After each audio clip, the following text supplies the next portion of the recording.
چې شیان اعمال ډیر دي چونکه وخت کمای زپا اغا طول اعمال صالحو کی اغا اعمال در تبیانوم چه اغا پا طولو کی سر فیرستی پا طولو کی پا اول نمبر باندی دی او در طولو نزیاد قوت تے پکی دا دے خبری چه بندہ رب تا نجدے کا او بندہ لرب خپل قربت و نزدیکت ورکا نو پا اگر طول اعمالو کی چکم سر فیرستی اگر زارتا بیانوما نور دا یاد لرئی ہر یو نیک عمل صالح یا پا اعمال صالحو کی ہر یو نیک عمل چے انسان کئی دا انسان رب تا نزدے کئی دا عمل انسان رب لا یزال پا منس کی قربتون پیدا کئی نزدیکت پیدا کئی پا دے خبر کے شک نشتا خو باز دا سے اعمال دی پا اعمال صالحو کی چه اغا دا طول سر فیرستی او اغا دا سی دی چه کدا نور انسان اپناوم نکا او دا کم چه زارتا بیاناوم دا انسان اپناو کا نو نبی علیہ السلام رب لا یزال دا طرف نا انسان تدا گرنٹی دا چه خام ما خبر رب لا یزال دا انسان لخپل قربت و نزدیکت ور گئی او اغا څو دی هغه درې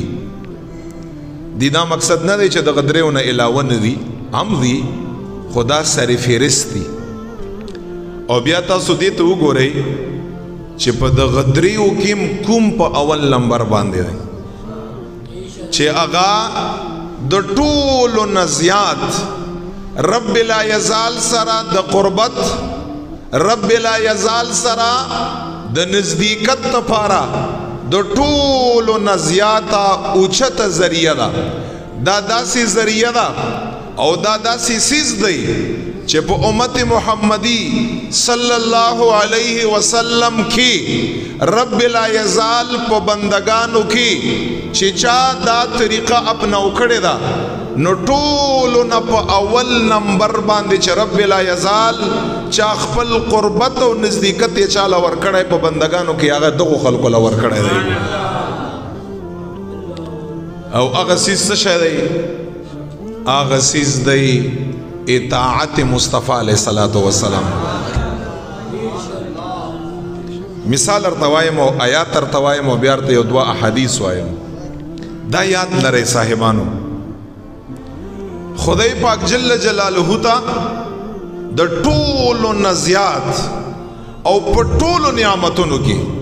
په ټولو عباداتو کې په ټولو اعمال صالحو کې په ټول نعمتونو کې حضرت رسول الله صلی الله علیه وسلم دا داسې ذات رب لا یزال پیدا کړی دی داسې ذات چې کوم خلقو د دغه ذات اتباع کړی دا د دغه ذات اطاعت کوم خلقو کړی دی او په صحیح معنا باندې کړی دی په صحیح طریقه باندې کړی دی نو چې کوم قربتونه او نزدېکت رب دغه خلقو لور کړی دي په کائناتو کې انسان ته په یو نیکی او عبادت باندې هغه نه ملاوي